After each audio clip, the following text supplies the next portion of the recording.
Hi and welcome back to another quick guide today. I'll teach you how to make Android sound louder. In your Android phones, sound seems too quiet. You can often make it louder by adjusting the volume settings and checking a few audio options. Low volume may also be caused by blocked speakers, connected Bluetooth devices, or app-specific settings. Follow these steps to increase your Android phone's sound safely. To begin, press the volume up button on the side of your Android phone.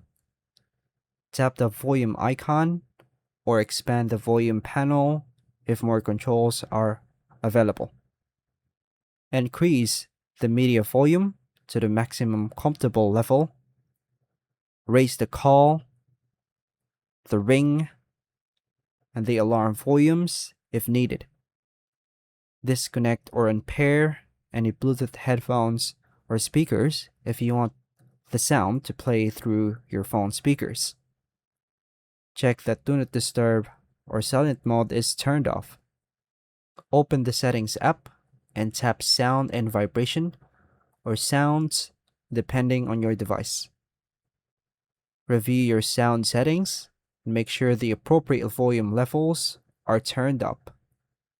If your phone includes features such as Dolby Atmos, Adapt Sound, or an equalizer, enable or adjust them to improve audio quality. Clean the speaker openings carefully with a soft, dry brush or compressed air to remove dust and debris. Restart your Android phone to refresh the audio system. You can update your phone to the latest Android software version if an update is available. Test the sound by playing music, a video, or a ringtone through the phone speakers. If the phone is still usually low, contact your device's manufacturer support as the speaker may require repair or replacement. And that's all for now, folks. Thank you for watching.